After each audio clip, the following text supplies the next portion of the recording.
इसमें ध्यान देंगे sine A equal to 3/4, sine A equal to 3/4, तो कॉस ए और टेन ए का मान परिकलित कीजिए। इसमें ध्यान दीजिए, इस क्वेश्चन को हम लोग कई तरीके से सॉल्व कर पाते हैं, लेकिन अभी तक हम लोगों ने क्वेश्चन को किससे, आकृति विधि से सॉल्व किया है, तो आकृति विधि से इसको भी सॉल्व करेंगे। तो आइए देखते हैं, सबसे पहले हम लोग समकोण त्रिभुज बनाएंगे, समकोण त्रिभुज बनाएंगे। अब आप लोग कंफ्यूज होंगे कि सबसे पहले आप यहाँ पर हम लोग किसको नामकरण करें, किसको ए बनाए, किसको बी बनाए, किसको सी बनाए। तो इसमें सबसे पहले हम लोगों को क्या करना है, इसमें सबसे पहले इसको बी बना देना है, और ए के बारे में बात कर रहे हैं तो ये हमारा ए हो जाएगा। ध्यान से देखिएगा, अगर यहाँ पर बी लिखते, अगर यहाँ पर बी होता, सी होता, कुछ भी होता, तो वहां से मान लीजिए और ये हमारा सी हो जाएगा, ए बी सी। अगर यहां से सी पूछते तो हम लोग सी को यहां रखते और ए को यहां रखते और बी सी ये हो जाता।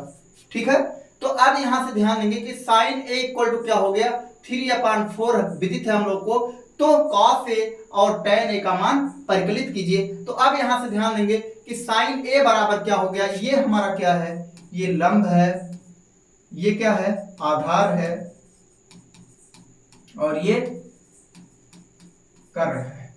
तो अब सबसे पहले हम लोग जानते हैं साइन थीटा बराबर क्या होता है, लंब बटा कर्ण होता है। क्या होता है, लंब बटा कर्ण। तो यानी लंब कितना है, 3 है, कर्ण कितना है, 4 है, तो यानी लंब यहां से हो जाएगा हमारा 3 और कर्ण कितना हो जाएगा, 4। अब हम लोग को क्या ज्ञात करना है, आधार। क्या ज्ञात करना है, आधार ज्ञात करना है। तो आधार ज्ञात करने के लिए सबसे पहले हम लोग फार्मूला लगाएंगे, वही पाइथागोरस थ्योरम, कर्ण स्क्वायर बराबर लंब स्क्वायर प्लस आधार स्क्वायर। अब यहां से हो जाएगा हमारा AC स्क्वायर, उसको लिख लेते हैं, AC स्क्वायर इक्वल टू लंब कितना है, BC स्क्वायर प्लस आधार कितना है, AB स्क्वायर। अब ये हो गया हमारा। अब सबकी वैल्यू रख देते हैं, तो कर्ण क्या हो जाएगा, 4 स्क्वायर इक्वल टू BC कितना है, BC है हमारा लंब 3 का स्क्वायर प्लस AB कितना है, ज्ञात करना है, ये हो गया हमारा। अब यहां से 4 का स्क्वायर करेंगे तो कितना आएगा, 4 का स्क्वायर, 4 चौका 16, इसको स्क्वायर करके इधर पक्षांतर करेंगे तो 5, 3 त्रिका 9, और पक्षांतर होगा तो माइनस का 9 हो जाएगा, इक्वल टू AB स्क्वायर। ठीक, अब यहां से हो जाएगा 16 में से 9 जाएगा तो कितना बचेगा, 7, AB स्क्वायर। और यहां से अगर हम लोग लिखें खाली AB इक्वल टू तो क्या हो जाएगा, √7। यानी इसमें आधार की वैल्यू क्या आ गई, √7। अब यहां से हम लोग को निकालना है कि cos A इक्वल टू क्या होगा। ध्यान से देखना,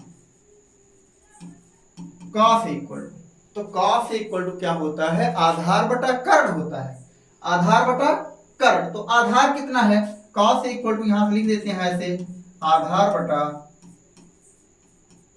कर्ण।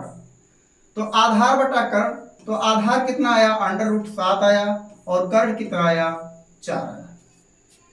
फिर इसके बाद में पूछ रहे हैं कि tan A बराबर क्या होगा, tan A इक्वल टू क्या होगा, तो tan A इक्वल टू क्या होगा, लंब बटा आधार। क्या होता है, लंब बटा आधार। तो लंब कितना आया, यानी लंब बटा, यहां से लिख देते हैं,